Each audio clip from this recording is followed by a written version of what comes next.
నమస్కారం ETV news కి స్వాగతం ముందుగా ముఖ్యాంశాలు ఆంధ్రప్రదేశ్ తలరాత మార్చే ఎన్నికలకు ప్రారంభమైన పోలింగ్ సాయంత్రం 6 గంటల వరకు ఓటింగ్ పటిష్ట బందోబస్తు ఏర్పాటు ఏపీలో తొలిసారి ఓటు వేయనున్న 10 లక్షల మంది యువత పార్టీ అభ్యర్థుల భవితవ్యం నిర్ణయించడంలో కీలక పాత్ర భారీగా తరలివచ్చిన ఎన్ఆర్ఐలు అధికార వైకాపాకు ఓటర్ల నుంచి వింత నిరసనలు ఓటుకు నోటు ఇవ్వలేదంటూ కార్యాలయాల ముట్టడి మంగళగిరిలో నేతల ఇళ్ల ముందు ఆందోళన తెలంగాణలో లోక్సభ ఎన్నికల పోలింగ్ ప్రారంభం బరిలో 525 మంది అభ్యర్థులు కంటోన్మెంట్ ఉప ఎన్నికకు కొనసాగుతున్న ఓటింగ్ తెలంగాణలో ఓటింగ్ శాతం పెంచేందుకు అధికారుల చర్యలు మోడల్ పోలింగ్ కేంద్రాల ఏర్పాటు పూర్తిగా మహిళలే నిర్వహించేలా చర్యలు పోలింగ్ వేళ నిబంధనలు ఉల్లంఘిస్తే కఠిన చర్యలు తప్పవన్న తెలంగాణ డీజీపీ పటిష్ట బందోబస్తు ఏర్పాటు చేశామని వెల్లడి సార్వత్రిక ఎన్నికల 4వ దశ పోలింగ్ ఆరంభం 96 స్థానాలకు కొనసాగుతున్న ఓటింగ్ బరిలో కేంద్ర మంత్రులు ప్రముఖులు రక్షణ మంత్రిని తొలగిస్తూ రష్యా అధ్యక్షుడు పుతిన్ కీలక నిర్ణయం షోయిగు స్థానంలో బెలౌసోవ్ నియామకం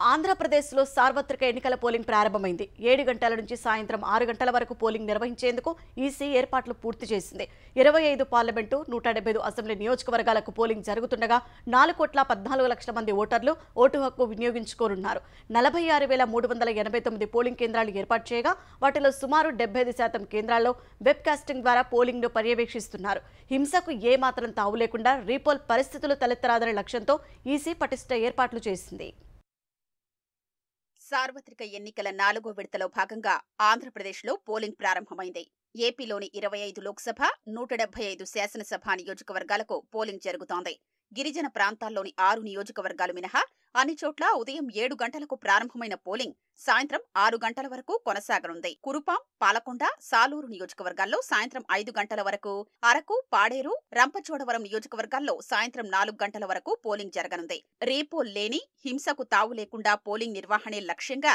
ఏర్పాట్లు చేసినట్లు ఎన్నికల సంఘం ప్రకటించింది 25 లోక్సభ స్థానాలకు 454 మంది అభ్యర్థులు 175 శాసనసభ నియోజకవర్గాలకు 2,387 మంది అభ్యర్థులు ఎన్నికల బరిలో ఉండగా 4,14,18,87 మంది ఓటర్లు వారి భవితవ్యాన్ని ఈవీఎంలలో నిక్షిప్తం చేసేందుకు సిద్ధమయ్యారు ఇందుకోసం 46,389 పోలింగ్ కేంద్రాలు సిద్ధమయ్యాయి ఇందులో 12,438 సమస్యాత్మక పోలింగ్ కేంద్రాల్లో ఈసీ ప్రత్యేక భద్రతా ఏర్పాట్లు చేసింది మొత్తం పోలింగ్ కేంద్రాల్లో 34,651 చోట్ల వెబ్ కాస్టింగ్ ద్వారా పోలింగ్ ను పర్యవేక్షిస్తున్నారు ప్రతి పోలింగ్ కేంద్రంలోనూ పోలింగ్ కంపార్ట్మెంట్ మినహా లోపల బయట స్పష్టంగా కనిపించేలా వెబ్ కెమెరాలు ఏర్పాటు చేసి పోలింగ్ పర్యవేక్షిస్తున్నారు పోల్ డే మానిటరింగ్ సిస్టమ్ అనే వెబ్ అప్లికేషన్ ద్వారా ఎప్పటికప్పుడు ప్రతి కదలికను తెలుసుకునేలా ఈసీ ఏర్పాట్లు చేసింది సమస్యాత్మకంగా ఉన్న మాచర్ల గురజాల వినుకొండ పెదకూరపాడు తిరుపతి చంద్రగిరి విజయవాడ సెంట్రల్ పుంగనూరు పలమనేరు పీలేరు రాయచోటి తంబళ్లపల్లె లాంటి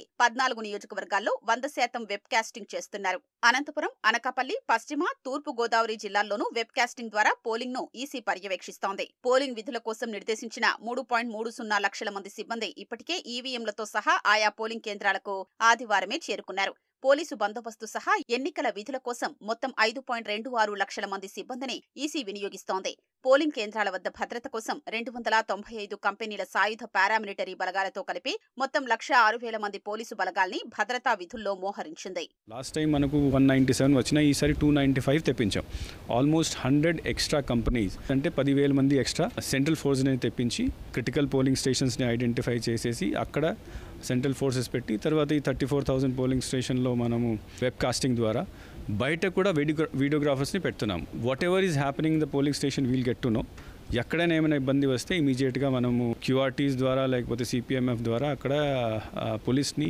సిఆర్పిఎఫ్ని పంపించడానికి మనకు అవకాశం ఉంది. ఆంధ్రప్రదేశ్లో ఎవరికి ఓట్ హక్కు ఉందో, ఆయన ఇక్కడ ఉంటున్నారా లేకపోతే తెలంగాణలో ఉంటున్నారా, కర్ణాటకలో ఉంటారా, తమిళనాడు, ఓట్ హక్కు ఉంది. He has to exercise his vote.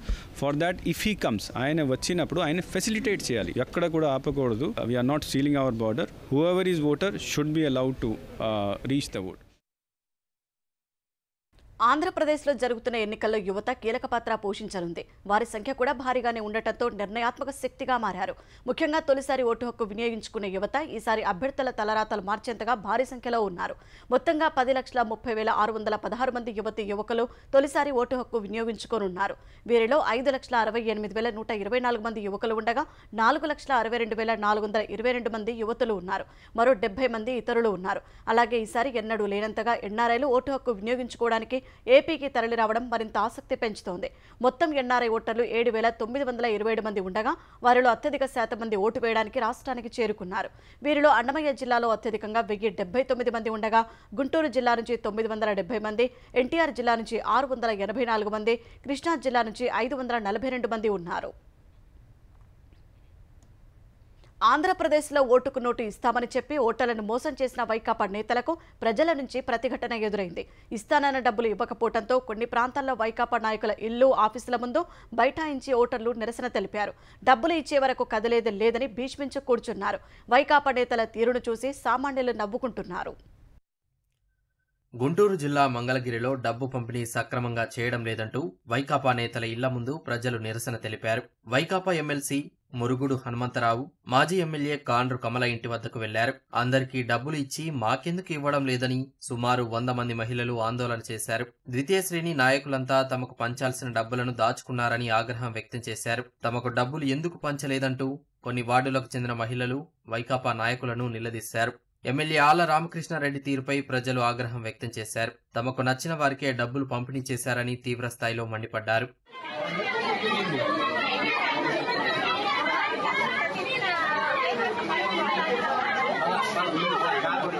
Shri Sathya Sai జిల్లా పెనుకొండ నియోజకవర్గ వైకాపా అభ్యర్థి ఉషశ్రీ చరణ్ కార్యాలయం ముందు దుర్గాపేటకు చెందిన ముస్లిం ఓటర్లు ఆందోళనకు దిగారు. ఓటుకు డబ్బులు ఇస్తామంటూ కూపన్లు పంపిణీ చేసి ఇవ్వకుండా తమను మోసం చేశారని ఆగ్రహం వ్యక్తం చేశారు. ఉషశ్రీ చరణ్ ఫోటోతో ఉన్న కూపన్లను పట్టుకుని వైకాపా కార్యాలయం ఎదుట బైఠాయించారు. రాత్రి సమయంలో కుర్చీలు వేసుకొని మరీ ఉషశ్రీ చరణ్ కోసం ఎదురుచూశారు. ఇంటికి తాళం వేసి ఉండటం, తమను ఎవరూ పట్టించుకోకపోవడంతో వారంతా తీవ్ర ఆగ్రహానికి గురయ్యారు. తమకు కావలసిన వారికే డబ్బులు పంపిణీ చేసి మిగిలిన వారిని ఇలా మోసం చేస్తున్నారని స్థానిక ముస్లింలు ఉషశ్రీ చరణ్ పై మండిపడ్డారు. ఆంధ్రప్రదేశ్లో ఎన్నికల విధులకు హాజరైన సిబ్బంది అరకొర సౌకర్యాలతో ఇబ్బంది పడ్డారు. సామాగ్రి చేరవేయడంలో పోలింగ్ కేంద్రాలు సరైన సదుపాయాలు లేక అవస్థలు పడ్డారు. కృష్ణా జిల్లా అవనిగడ్డ నియోజకవర్గం నాగాయలంక మండలం ఎదురుమొండి దీవుల్లోని పోలింగ్ కేంద్రాలకు సామాగ్రిని సిబ్బంది పడవలపై తరలించారు. ఎదురుమొండి దీవుల్లో మొత్తం 6 పోలింగ్ కేంద్రాలు ఏర్పాటు చేశారు. పామరు నుంచి ఎన్నికల విధులకు వెళ్లే సిబ్బంది ఇబ్బందులు పడ్డారు. సిబ్బందికి కేటాయించిన బస్సులు మార్కెట్ యార్డ్లోకి రాకపోవడంతో ఒక్కసారిగా సిబ్బంది మొత్తం రహదారిపైకొచ్చారు. దీంతో మచిలీపట్నం పామరు రహదారిపై ట్రాఫిక్ జామ్ అయింది. బస్సు మార్కెట్ లోపలికి రాకపోవడంతో అవస్థలు పడ్డామని సిబ్బంది తెలిపారు. ఈవీఎం బాక్సులు మోసుకుంటూ వెళ్లి బస్సెక్కామని ఆవేదన వ్యక్తం చేశారు.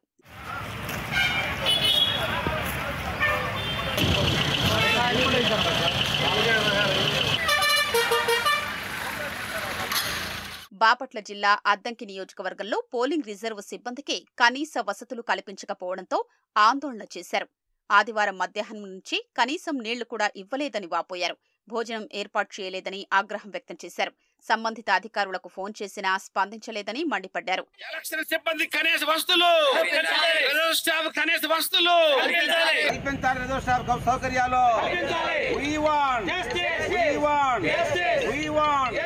అనంతపురం జిల్లా ఉరవకొండలో పోలింగ్ రిజర్వ్ సిబ్బంది ఆందోళన చేశారు. పోలింగ్ సందర్భంగా రిజర్వ్ స్టాఫ్ గా రావాలని ఉద్యోగులకు అధికారులు ఆదేశాలిచ్చారు. దీంతో ఆదివారం ఉదయం ఉరవకొండ ఆర్వో కార్యాలయం వద్ద ఉద్యోగులు వేచి ఉన్నారు. అవసరం లేదని తిరిగి వెళ్లిపోవారని రాత్రి సమయంలో అధికారులు చెప్పడంతో మహిళా ఉద్యోగులు ఆగ్రహం వ్యక్తం చేశారు. సుదూర ప్రాంతాల నుంచి వచ్చామని, రాత్రి ఎక్కడికి వెళ్లాలని ఆందోళనకు దిగారు. ఆందోళన తీవ్రతరం చేయడంతో అధికారులు స్పందించి వసతి కల్పించారు. అనంతపురంలోనూ రిజర్వ్ సిబ్బందికి వసతులు కల్పించకపోవడంతో అవస్థలు పడ్డారు. మరి మా ఉపాధ్యాయ ఉద్యోగులు ఎన్నికల సిబ్బందిగా వచ్చేటువంటి వాళ్ళు ఏం పాపం చేశారు? మేము కనీసం స్నానం చేయడానికి నీళ్ళకు కూడా నోచుకోలేదా? భోజనం చేయడానికి భోజనానికి కూడా నోచుకోలేదా? కనీసం తాగడానికి కనీసం మంచినీళ్ళు కూడా ఇక్కడ ఒక బ్యారెల్ కూడా లేని పరిస్థితి. అకామిడేషన్ ఏర్పాటు చేయలేదు, భోజన వసతులు ఏర్పాటు చేయలేదు. మరి స్త్రీలకి కనీసం సింగిల్ బాత్రూమ్ మీద ఎంత మంది సఫర్ అయ్యాం లేడీస్. ఫ్యాన్ కూడా తీసి పడేసి కనీసం టీ కూడా ఇవ్వలేదండి. మాకు సౌకర్యాలు ఏర్పాటు చేయలేని అధికారులకు ఇవ్వండి షోకాజ్ నోటీసులు, ఇది మా డిమాండ్. అల్లూరు జిల్లా పాడేరు, అరకులో పోలింగ్ బూతులకు సామాగ్రిని తరలించారు. పాడేరు నియోజకవర్గం కొయ్యూరు మండలం మఠం భీమవరం వెళ్లాల్సిన జీపు మధ్యలో ఆగిపోవడంతో మరో వాహనం ఏర్పాటు చేసి సామాగ్రిని తరలించారు. అరకులోయ నియోజకవర్గం హుకుంపేట మండలం బూర్జ పోలింగ్ కేంద్రంలో విద్యుత్ లేకపోవడంతో కొంతసేపు మొబైల్ లైట్ వేసుకుని సిబ్బంది విధులు నిర్వహించారు. తరువాత విద్యుత్ను పునరుద్ధరించారు. విజయవాడ గాంధీ రోడ్లోని అంబేద్కర్ విగ్రహం ఎదుట కలెక్టర్, జిల్లా ఎన్నికల అధికారి ఆధ్వర్యంలో ఏర్పాటు చేసిన ఓటరు అవగాహన సైకత శిల్పం నగరవాసులను ఆకట్టుకుంటోంది. మీ ఓట్ నాట్ ఫర్ సేల్ పేరిట శిల్పంపై రాసిన సందేశం బాటసారులను ఆకట్టుకుంటోంది. రహదారుల గుండా రాకపోకలు సాగించే ప్రయాణికులు శిల్పాన్ని ఆసక్తిగా తిలకిస్తూ సెల్ఫీలు దిగుతున్నారు.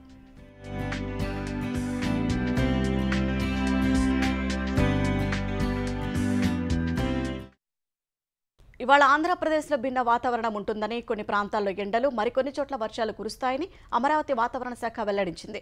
ఓటు హక్కు వినియోగించుకోవడానికి వెళ్లే ఓటర్లు స్థానిక వాతావరణాన్ని బట్టి జాగ్రత్తలు తీసుకోవాలని విపత్తుల సంస్థ ఎండీ రోణంకి కోర్మనాథ్ సూచించారు.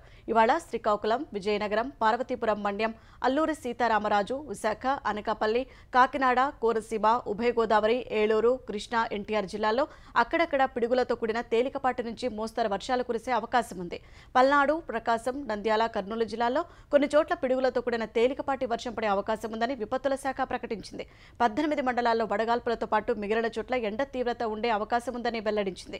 విజయనగరం 8 మండలాలు, పార్వతీపురం, మన్యం 8, ఏలూరు, భీమడోలు, కృష్ణా, ఉయ్యూరులో వడగాల్పులు వీచే అవకాశం ఉంది. ప్రజలు వీలైనంత వరకు ఎండదెబ్బ తగలకుండా టోపీ, గొడుగు, టవల్, కాటన్ దుస్తులు ఉపయోగించాలని సూచనలు జారీ చేసింది. తెలంగాణలో లోక్సభ ఎన్నికలతో పాటు సికింద్రాబాద్ కంటోన్మెంట్ ఉప ఎన్నికకు పోలింగ్ ప్రారంభమైంది. కాసేపటి క్రితం ప్రారంభమైన పోలింగ్ సాయంత్రం 6 గంటల వరకు కొనసాగుతోంది. తీవ్రవాద ప్రాబల్యమున్న 13 అసెంబ్లీ నియోజకవర్గాల పరిధిలో పోలింగ్ 4 గంటలకే ముగియనుంది.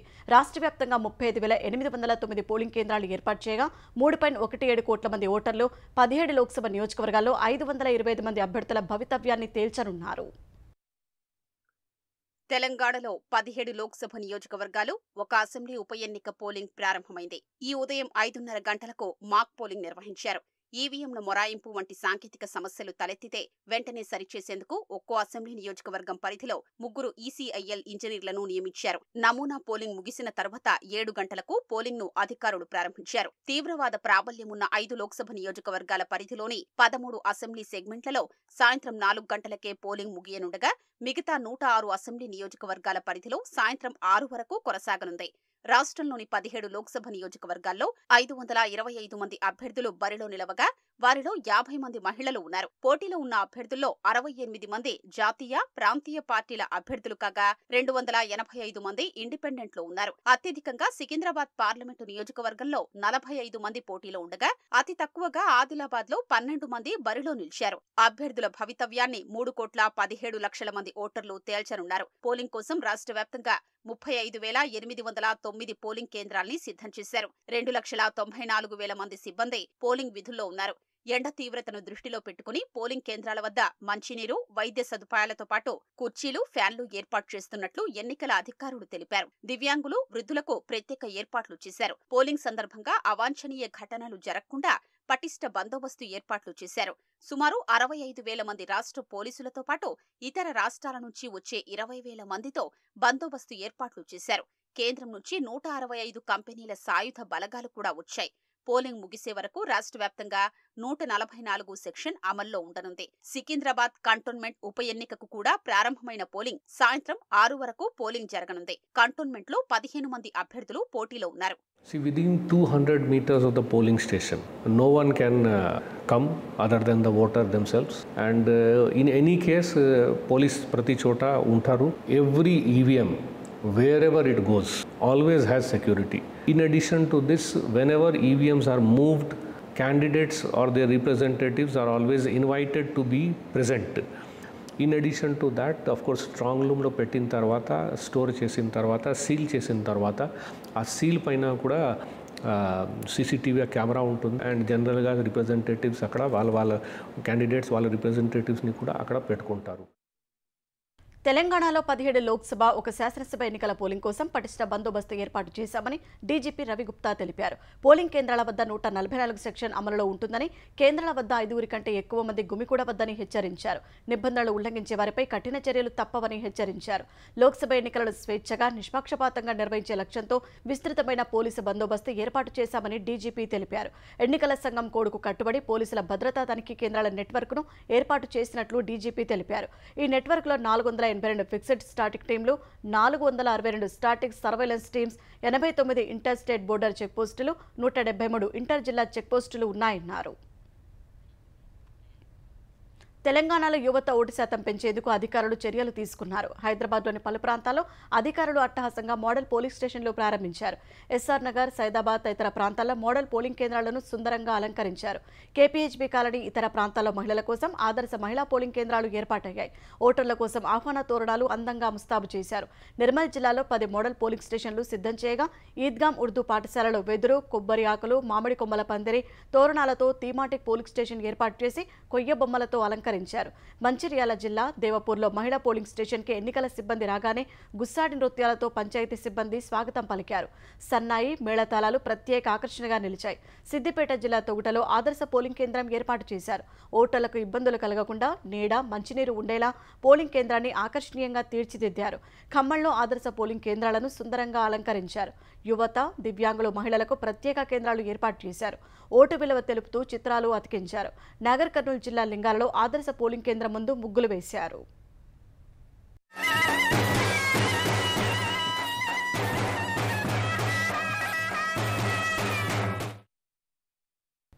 నల్గొండ లోక్సభ నియోజకవర్గంలోని పలు గ్రామాల్లో అధికార కాంగ్రెస్ నేతలు అక్రమాలకు పాల్పడే అవకాశం ఉందని, అక్కడకు అదనపు బలగాలు, కేంద్ర బలగాలను పంపాలని ఎన్నికల సంఘానికి భారత రాష్ట్ర సమితి విజ్ఞప్తి చేసింది.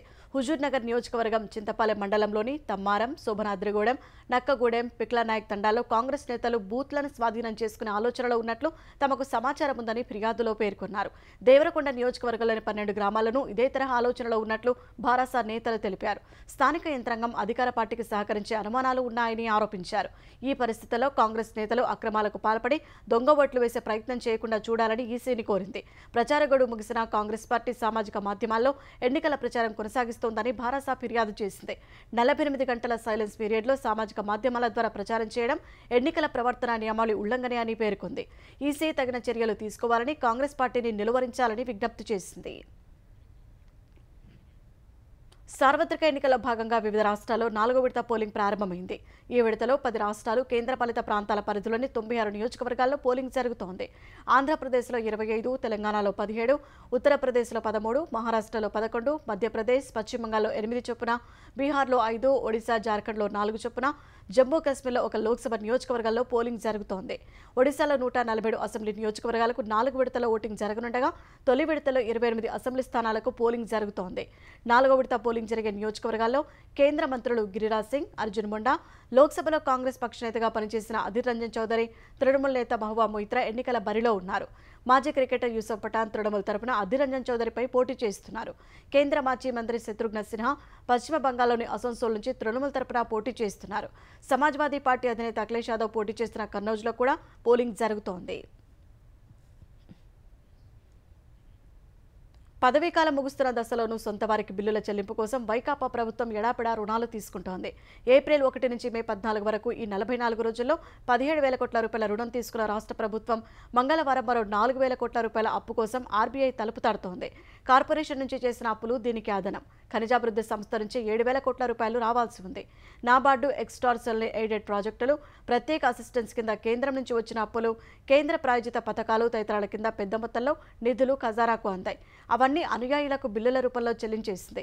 ఇప్పుడు 23 ఏళ్ల కాలానికి 1000 కోట్లు, 22 ఏళ్ల కాలానికి 1000 కోట్లు, 20 ఏళ్ల కాలానికి 1000 కోట్లు, 16 ఏళ్లకు 500 కోట్లు, 9 ఏళ్లకు 500 కోట్లు చెల్లించే పేరుతో రుణంగా తీసుకునేందుకు సెక్యూరిటీలను వేలం పెట్టింది.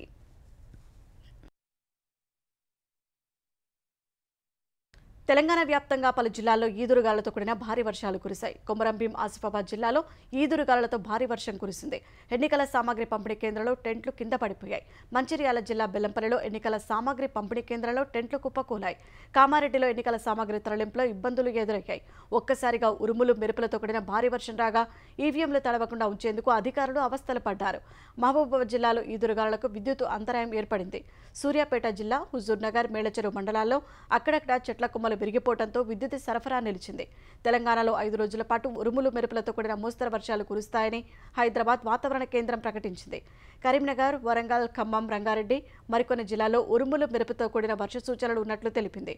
సోమవారం ఉమ్మడి ఆదిలాబాద్, నిజామాబాద్, ఖమ్మం, రంగారెడ్డి, హైదరాబాద్ జిల్లాలో గంటకు 30 నుంచి 40 కిలోమీటర్ల వేగంతో ఈదురుగాలతో కూడిన మోస్తరు వర్షాలు కురుస్తాయని ప్రకటించింది. సముద్ర మట్టానికి 0.9 కిలోమీటర్ల ఎత్తులో ద్రోణి కొనసాగుతుండగా దక్షిణ ఆగ్నేయ దిశలో గాలులు వీస్తున్నట్లు హైదరాబాద్ వాతావరణ కేంద్రం వెల్లడించింది. ఉక్రెయిన్తో యుద్ధం జరుగుతున్న సమయంలో రష్యా అధ్యక్షుడు పుతిన్ కీలక నిర్ణయం తీసుకున్నారు. రక్షణ మంత్రి సెర్గీ షోయిగును తొలగించి ఆ స్థానంలో ఆండ్రే బెలోసోవ్ను నియమించారు. ఆదివారం రాత్రి క్రెమ్లిన్ ఈ నిర్ణయం తీసుకున్నట్లు అంతర్జాతీయ మీడియా వెల్లడించింది. షోయిగుకు రష్యన్ ఫెడరేషన్ భద్రతా మండలి కార్యదర్శి బాధ్యతలు అప్పగించారు. రష్యన్ ఫెడరేషన్ మిలిటరీ ఇండస్ట్రియల్ కమిషన్లో పుతిన్కు ఆయన డిప్యూటీగా ఉండనున్నారు.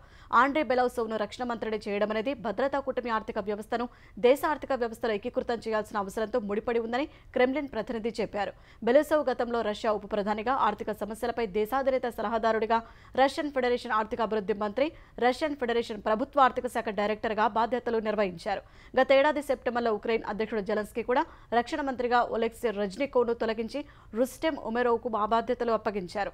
అలాగే ఉక్రెయిన్ ఆర్మీ చీఫ్ జనరల్ వాలరీ జులుజ్నీ స్థానంలో ఒలెక్సాండర్ సిర్స్కీని నియమించారు. రష్యా సరిహద్దు నగరం బెల్గరోడ్లో ఉక్రెయిన్ జరిపిన దాడిలో 8 మంది ప్రాణాలు కోల్పోయారు. కీవ్ సైన్యాలు ప్రయోగించిన మోటార్ షెల్స్ కారణంగా 10 అంతస్తుల ఒక అపార్ట్మెంటు పాక్షికంగా కూలిపోయింది. 20 మంది పౌరులు గాయపడ్డారు. భవనం పైకప్పు కూలిపోయింది. వెంటనే అక్కడకు చేరుకున్న రష్యా అత్యవసర ప్రతిస్పందన దళం సహాయక చర్యలు చేపట్టింది. శిథిలాల కింద చిక్కుకున్న పలువురిని రక్షించింది. బెల్గోరోడ్ గగనతలంలో ఉక్రెయిన్ ప్రయోగించిన కొన్ని క్షిపణులను, 2 డ్రోన్లను తమ రక్షణ దళాలు కూల్చివేశాయని రష్యా ప్రకటించింది. దాడికి ప్రతీకారం తీర్చుకుంటామని స్పష్టం చేసింది. కాగా పశ్చిమ రష్యా నగరాలను కొంతకాలంగా ఉక్రెయిన్ లక్ష్యంగా చేసుకుంటోంది. ఐపీఎల్ రెండో అర్ధభాగంలో అదరగొడుతున్న బెంగళూరు వరుసగా 5వ విజయం నమోదు చేసింది. కెప్టెన్ రిషబ్ పంత్ లేకుండా బరిలోకి దిగిన ఢిల్లీని బెంగళూరు ఆల్రౌండ్ ప్రదర్శనతో చిత్తు చేసింది. ఈ మ్యాచ్లో తొలుత బ్యాటింగ్ చేసిన బెంగళూరు నిర్ణీత 20 ఓవర్లలో 9 వికెట్ల నష్టానికి 187 పరుగులు చేసింది. రజత్ పటీదార్ 52, అర్ధశతకంతో అదరగొట్టడంతో పాటు Will Jacks 41, Green 32, Virat Kohli 27 పరుగులతో రాణించారు. బెంగళూరు 200లకు పైగా పరుగులు చేస్తుందని భావించినా చివర్లో వరుసగా వికెట్లు కోల్పోయి భారీ స్కోరు చేసే అవకాశాన్ని చేజార్చుకుంది. అనంతరం 188 పరుగుల లక్ష్యంతో బరిలోకి దిగిన ఢిల్లీ బెంగళూరు బౌలర్ల ముందు తేలిపోయింది. 19.1 ఓవర్లలో కేవలం 140 పరుగులే చేసి ఢిల్లీ ఆలౌట్ అయింది. అక్షర్ పటేల్ 57 పరుగులతో పోరాడాడు.